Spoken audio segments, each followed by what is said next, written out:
Welcome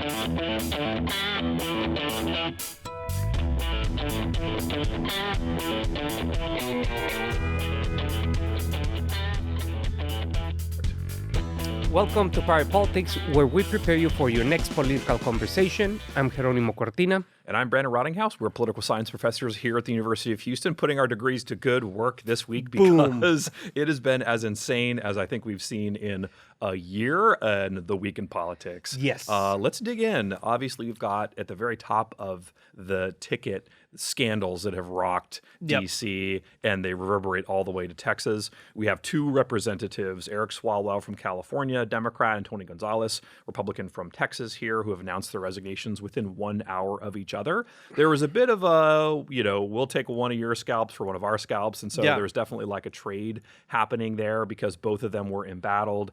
Eric Swalwell dropped out of the governor's race. Tony Gonzales, of course, weeks ago, we've talked about this, dropped out of the race for Congress he was running. What do you make of the fact that this is happening and the timing of it and the consequences politically in a very, very close margin in the House of Representatives? Well, that's well, first of all, I think that it's just accountability, right? One way or the other. Yeah. That's it.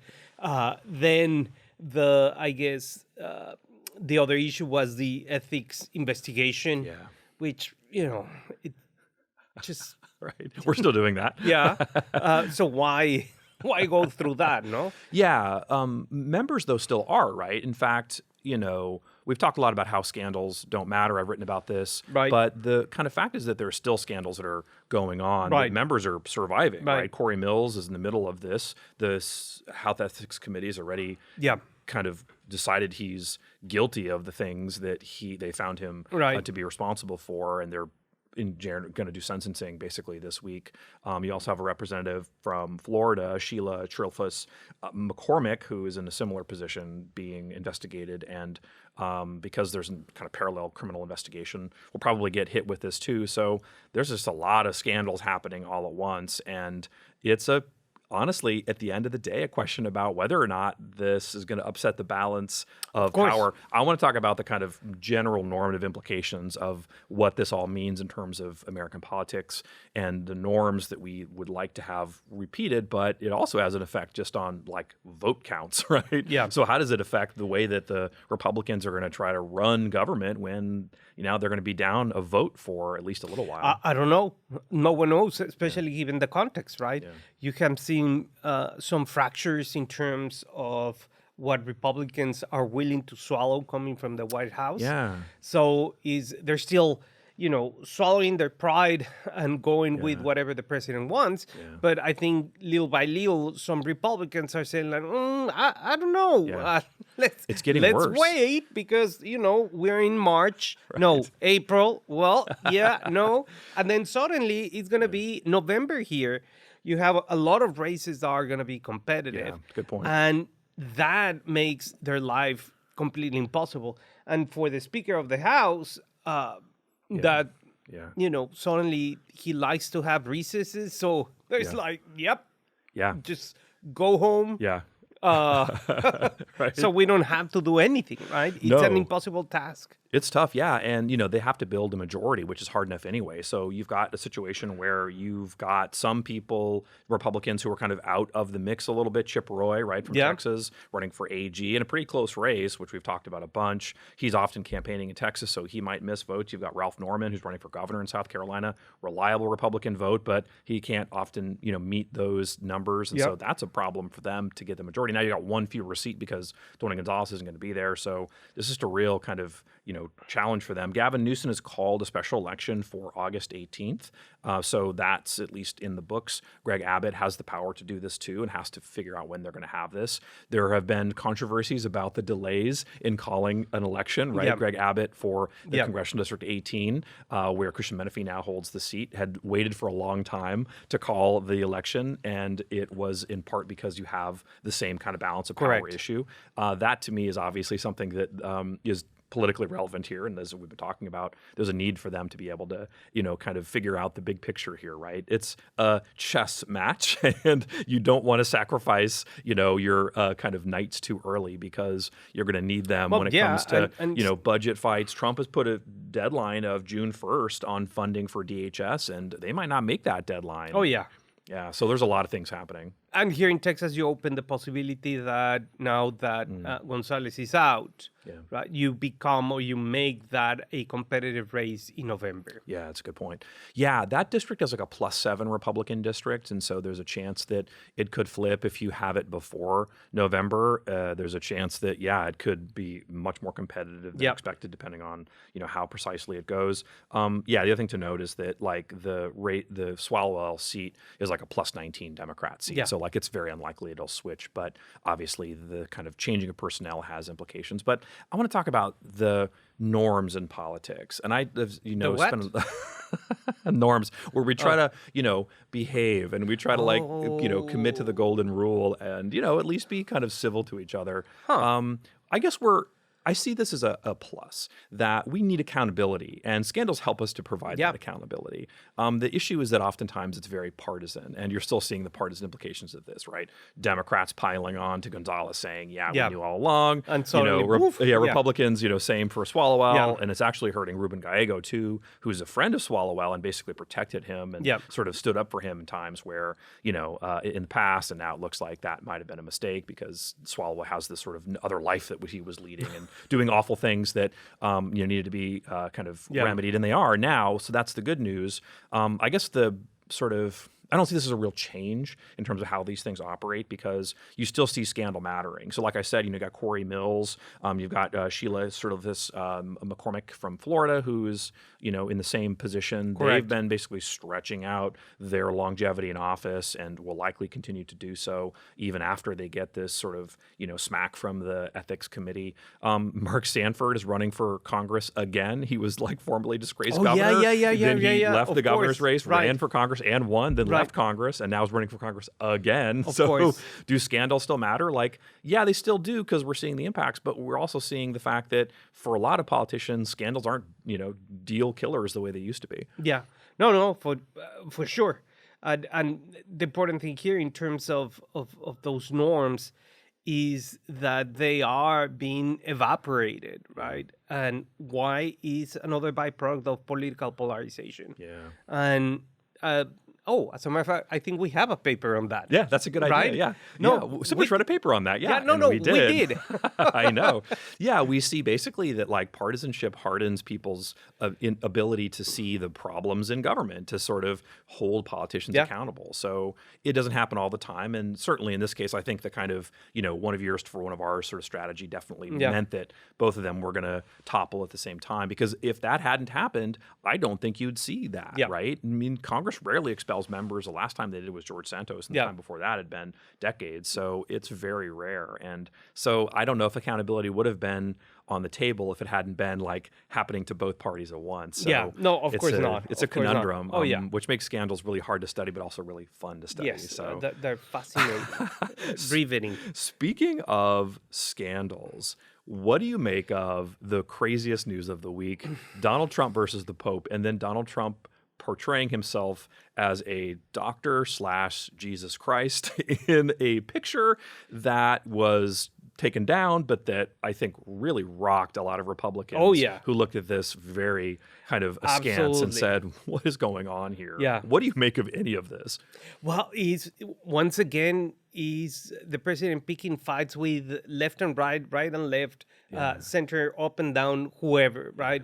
Anyone that doesn't go with whatever the president says, he or she is going to be attacked, right? It's like it doesn't matter anymore. Oh, no, it's like it doesn't. His way or the highway, right? Yeah, well, it's his way or the highway. Yeah.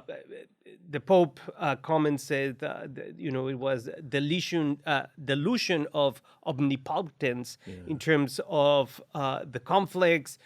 He doesn't agree in terms of how some people use the scriptures to justify X, Y, or Z, because at the end he says Jesus Christ is all about love your neighbor, and here we don't see that. And then President Trump came back and said that the Pope is Pope because Trump was president, and if not, he was not going to be elected. And it was just like, What? Now, there are 53 million Catholics in America. That's about 20% of the electorate. Do you think this is going to have an impact on support among the people of the Catholic faith? Yeah. I think, for Catholics, the Pope is the Pope. Yeah.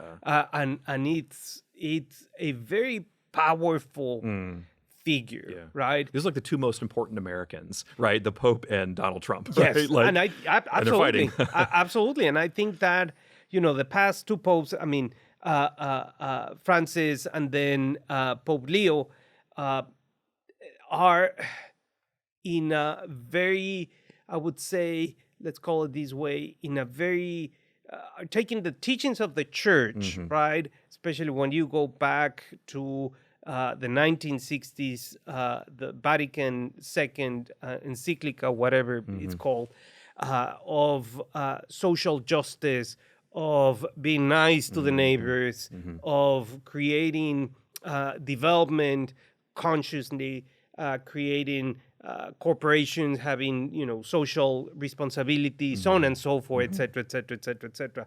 So I think that brings Catholicism to a point, right, where you see the tension, and I think that in this case, the Pope, at least among Catholics, is going to win. Yeah, no, and the president got a lot of pushback on this, right? People from every religious stripe had objections to presenting himself as Jesus. And the president said, well, I didn't mean for that to be the case. It was me as a doctor. That's also been pilloried in lots of ways that everyone has seen by now. I think that thank you, Internet. Yeah, exactly. Yeah, and it's like, West Texas is losing water because AI and all these data farms are sucking up all of these resources so that we can make these bizarre memes that we're using ourselves in these odd situations. So I think that it obviously has ramifications politically. Peter Baker has written an article in the New York Times about the real question about the kind of mental stability of the president, right? Now, that's not just this. It's like weeks prior to this with respect to the Iran war and just some of the very, sort of outlandish things that he said, even for, Trump, who often does such things. So this is definitely a kind of, Rubicon moment where I think a lot of Republicans are really worried that this is going to be a problem. And the thing to me, and of course, all this aside, we don't have the tools to assess all of this per se, but one thing we can do is to understand that the White House is off message, right? They need to solve a lot of problems at once, and they're not able to because their messaging is basically hijacked by a lot of these sort of side quests. So one of the things for sure that's happening here is that, like, the president wanted to talk about affordability issues, especially with respect to the kind of tax bill that they put into place. There is evidence that the tax bill is working, right? But the problem is now inflation's eating up the savings and the gas prices are increasing. So that's eating up the rest of it. So even though people are saving money, it's also the case now that they're, not netting any money because of the other kind of policies. Yeah, but you don't care. You don't care about that because the saving money thing is, let's call it, a medium-term effect, right? Yeah. You are saving it, but it's little by little by little. Yeah. The impact here is like if you are punched by Mike Tyson in the face, right? You go to the pump and you were paying, I don't know, $30 to fill up your car. Yeah. Now it's 60. Yeah. That's it. I mean, it's as simple as that. And you just see the pump going and going, and it's like, when the hell are you going to stop? Like, please stop. Yeah, it's like a casino. And it just like keeps going and going, right? Yeah. And, if you have one of those fancy cars that want to drink gasoline above 90-something, it's just like, wow. Yeah. Well, you drive up and you start to put, the sort of stuff together to get the gas into your car, and you look at the prior person's like bill, right? It's often left, and it's like $110, and it's like, oh my gosh, like it's a shock. Yeah, and I do think that has ramifications politically. So there is no way that you can fix it. Yeah, so no amount of messaging can help that. Nope. The president tried, though, this week because there was an effort to have especially the tax on tips, be a kind of front and center political story, right? This DoorDasher, the DoorDash grandma, right, came to the White House, like knocked on the door of the White House, like, okay. How she got in? Oh, it's DoorDash. They can get anywhere. Oh, that's the whole point, right? It's like with the guy with the leaf blower that just can anywhere. Yeah, it's just you don't even think about it. Like, of course you need to come, kind of take care of the lawn. But she knocks on the door of the White House. She's got DoorDash delivery from McDonald's for the president. Okay. And the whole point was supposed to be that she was going to effectively kind of testify to the media there that this was saving her money. And like I said, it probably is in some ways. And there's definitely evidence that that's the case. But at the same time, it creates all kinds of other conundrums because I didn't even see that part. What I saw was the question people asked him was about the AI generated image of him as, Dr./Jesus. And that to me was the story of the day. And only after that was it about DoorDash and then sports, right? Yeah. Because he asked the her president about, asked it, and she was like, I mean, that woman should be running for something. I mean, in the State Department. World-class evasion, it perfect. was like, no comment on that. I have no idea what that means. Like, wait, what? And this woman had been, in the kind of political circles before. She had testified in Nevada on this issue. Yeah. Right? She had done a kind of testimonial for Ways and Means Chair Jason Smith. So there's a lot of people who have seen through this, but it still is a good story and would have been a kind of cool moment for the White House to be able to claim this, but it ends up being swallowed up. Also, Melania Trump this last week had a kind of surprise kind of lack of clear kind of intention with respect to Epstein and the files. Correct. She said basically she's not involved, didn't know him, only had sort of some very modest contact with him. And that was a kind of story for a day where Republicans were scratching their heads. Like they had tried to put this all behind them. The president's message on this was like it's a non-issue. But now it's like back in the news. And victims of Epstein came back hitting hard on the First Lady, saying, well, we are more than happy to testify under oath. So let's get it done. Yeah, totally. And it's once again you have to go back and try to spin it, but obviously, thank God for Iran because that's something that gives the administration time, right, to distract. But again, creates a series of 11,000 billion problems domestically. That is. I just don't get it. No, and it's just cannibalizing their ability to get the message and to clarify the policy. That I think the real bottom line is that they could be successful on this, right? The tax day messaging could have worked, and it didn't because there's just a lot of fray out there, and they kind of mishandled it. So that's the biggest liability here, right? Donald Trump can command headlines, but at the same time, it can go badly really quickly. Yeah. Speaking of going badly really quickly, let's talk about where things are in where Iran. we are. We have a naval blockade of Iran. All maritime traffic has been essentially stopped from entering or exiting Iranian ports. Any ships that are heading to non-Iranian ports won't be stopped, but it doesn't mean that it's not going to create other kind of economic issues. Oil's back above $100 a barrel, which as we know very well is increasing prices at the pump. There could be Senate and House resolution votes on War Powers Act this week. By any standard, this is an escalation when it comes to the conflict that was promised to be kind of a quick, kind of one and done scenario. That's not been the case. The Iranians have definitely dug in on this. Negotiations are ongoing, but they're really slow and lots of holdups, not the least of which is that Israel is still bombing Lebanon, and it's creating this kind of difficulty to be able to stabilize what the actual points are. How do you see the Iranian situation happening for the rest of the week and maybe even up until November? Well, but today, this week, the White House says that they're going to send more troops. So now there's a possibility of ground operations, whatever that means. We don't know yet. We have until April 22nd. And the Iranians are not budging. Period. Yeah, they don't. They feel like their negotiating position's pretty good, and the White House is trying to kind of leverage. I think it's a pretty solid position. And on the other hand, you have the Israeli military bombing southern Lebanon. Now they're in talks, and then Iran is saying you have to stop that. Israel says no, we don't, and obviously here the position of the U.S. is are we going to solve this thing? Because the real winner here one way or the other without paying the broken plates is Netanyahu.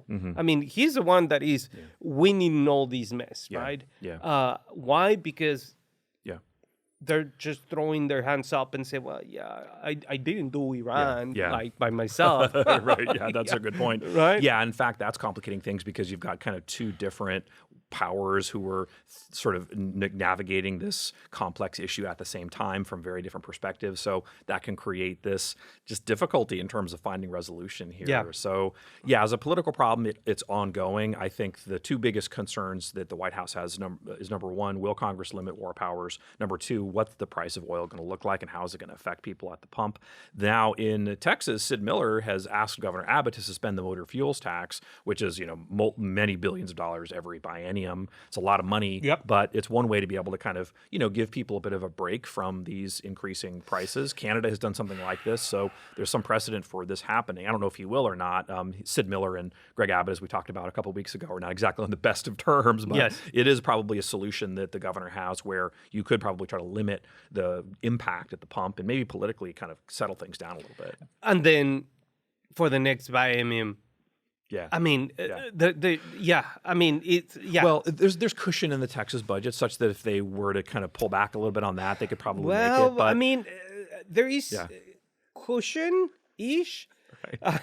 Not cushion like my budget where it's like, okay, you go out and buy a fancy meal and your budget's done for the week. But this is cushion McDonald's type of emergency. Yeah, no, right. It ain't a cushion. But anyways. So it could be an issue. And that's why I'm just thinking politically, this is something that the state's going to have to deal with because, if Republicans are going to steer into the skid on this and try to solve the issue and help the president out, they're going to have to find a way to do that. And that means at the pocketbook and that means absolutely. Which for the Texas House Democrats, speaking of financial cushion, it's not going very well. Let's go back in time, right? Because the quorum break that Democrats led effectively meant that they were going to have to pay these fines and fees. Now that's come to roost. The legislature, the House Republicans have basically voted to say, you got to pay up. So they come with a bill, and are Democrats going to pay it or not? But I guess they have to. They sort of have to. Yeah, it's about $8,300. That they can't pay from campaign funds. No. It has to come from your savings or whatever it is. And that's more than the money they get paid to be absolutely. a member. So absolutely. It's costing them money to be in office. But, we'll see what happens with that. Well, Gene Wu has said, I'll pay. He's the head of the caucus. But some members, like Jolanda Jones, have said, I'm not going to pay. I'll fight it in court. So is it possible that this is going to be an issue that is politically relevant for voters? Or is this just something that people aren't concerned about? I mean, breaking quorum is a legislative political strategy that political parties and members of the legislature have. Yeah. And a right, according to Democrats who say, I'm not paying. Exactly. So we'll see how that goes in court. And they're fundraising off of it. Certainly James Talarico is. We'll talk about his fundraising haul in a second, but he definitely is pulling in big money, and he had a fundraising appeal that said, they're trying to silence Democrats, and here's a way to kind of pull that out. So lots of potential there.